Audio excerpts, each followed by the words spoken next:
March 6 வாக்கு. இன்றைய முதல் வாசகத்திலும் மேலும் நற்செய்தியிலும் நாம் சகோதர துரோகத்தை பார்க்கிறோம். இஸ்ரேல் என்கிற யாக்கோபு அவருடைய பிள்ளைகளோடு மகிழ்ந்திருக்கிற வேளையில மற்றெல்லோரும் சேர்ந்து யோசேப்புக்கு எதிராக அவர்கள் திட்டமிட்டு கொலை செய்கிற அளவிற்கு செல்லுகிற நிலையில் ரூபன் என்கின்ற ஒருவரது அந்த இடையீட்டினால் அவரை பாழுமரத்தில் போடுகிற போது இஸ்மயேலனுடைய வணிக குழு செல்வதை பார்க்க நிலையில் இந்த மிதியா நாட்டு வணிகர்கள் அவர்களை அழைத்து தன்னுடைய சகோதரனை 20 வெள்ளிக்காசுக்கு விற்கிறார்கள்.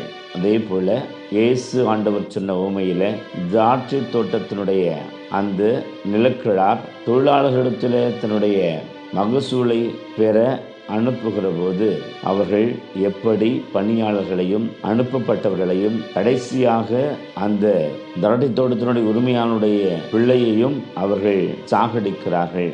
இன்றைக்கும் இப்படி நீதி நியாயம் என்று ஒன்றும் இல்லாமல் தங்களுக்குள்ளாரே இருக்கின்ற பொறாமை குணம், கோபம் இவற்றையெல்லாம் அதிகமாக வளரவிட்டு தொப்புள் கொடி உறவு, சொந்த ரத்தம் என்றெல்லாம் கூட பாராமல் நாளொரு மேனி பொழுதொரு வண்ணவுமாக இன்றைக்கு சண்டை அவலங்கள் இருப்பதை நம்மால் பார்க்க முடிகிறது. அதே போல எந்தவித கொஞ்ச நஞ்ச அறநெறியும் இல்லாமல் தங்களுக்கு தேவை என்கிற விதத்தில் எதையும் செய்ய முடியும் என்று சொல்கிற அரக்கத்தனம் இருப்பதையும் பார்க்கிற போது இயேசு ஆண்டவர் எவ்வாறு அந்த வணிகர்களுக்கு 20 வெள்ளிக்காசுகளுக்கு யோசேப்பு விற்கப்பட்டாரோ அதுபோல இங்கு இயேசுவை கொலை செய்வதற்காக இவர்கள் தயாராக இருக்கிறார்கள் என்று சொல்லி மறைநூல் அறிஞர்களையும் தலைமை குருக்களையும் நோக்கி இந்த உவமையை இயேசு சொல்லுவதை பார்க்கிறோம். நம்முடைய வாழ்வில் வளர்ச்சியும் மாற்றமும் நம்முடைய வாழ்வின் 2 முக்கிய அம்சங்களாக இருக்கின்றன.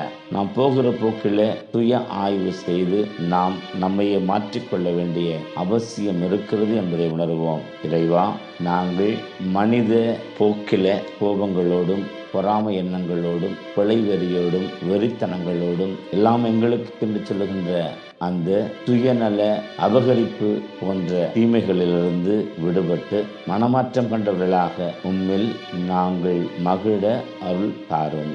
ஆமென்.